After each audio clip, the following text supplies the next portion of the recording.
The Station That Never Closed, a Grimp Tap original horror story.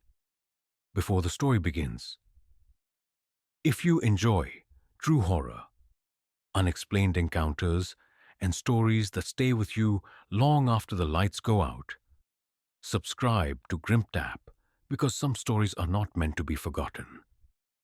I didn't know you could inherit a nightmare.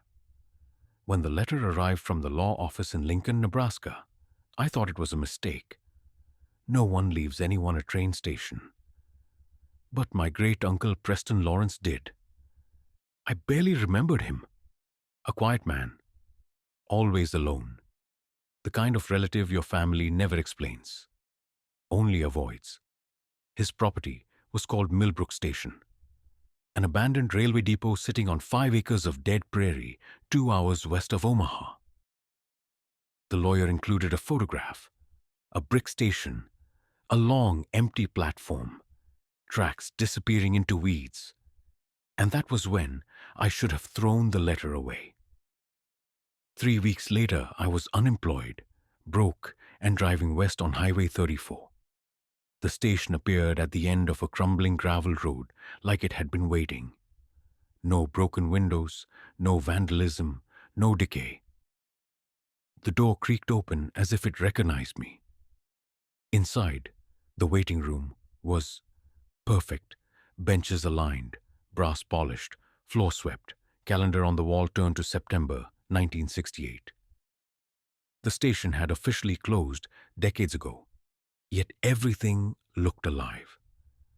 I told myself Preston had been maintaining it. I told myself a lot of things. The second night at exactly 7:15 p.m., I heard the train. There were no active tracks within 50 miles. The whistle echoed through the prairie. The rails clacked beneath invisible weight, and when I turned toward the station, every light was on, warm, bright, waiting. Inside, the departure board began to move. Letters flipped by themselves. Chicago, Omaha, Denver, Kansas City, St. Louis Times appeared. Platforms assigned, as if a train full of passengers were about to arrive. Then the luggage began to appear. A suitcase, a hat box, canvas bags, materializing between blinks. And then, the children. Not solid, not transparent. Wrong. They moved in jerks and stutters, their feet barely touching the floor, their heads twisting too far, too fast. One sat on a bench. One walked through a wall. One stood in the center of the room, scanning, searching, as if looking for someone who never came. At 7:27, everything vanished. Lights, children, luggage, gone. The voices started a few nights later. Children's voices, reciting rules. Always look both ways before crossing the tracks. Stay behind the yellow line. Never put your hands near the wheels.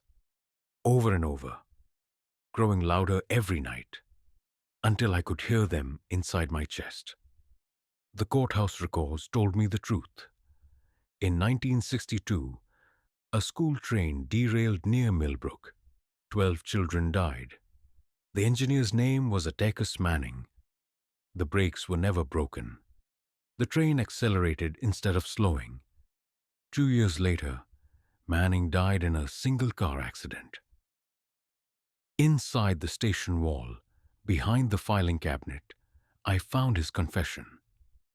He had been having an affair with one of the children's mothers. The child's father threatened to expose him, so Manning chose another escape. He sabotaged the train. He planned to die a hero. He survived. The children didn't, and for 60 years, they waited. That night, the station trapped me. The doors sealed. The temperature fell. Frost crawled across the windows. The voices chanted his name. Manning killed us. They demanded the truth. So I gave it to the world.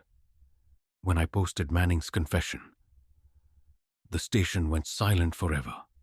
The lights never turned on again. The children never returned. Millbrook Station finally closed. For real, Some places don't hold ghosts. They hold unfinished stories. And sometimes you inherit the responsibility to tell them.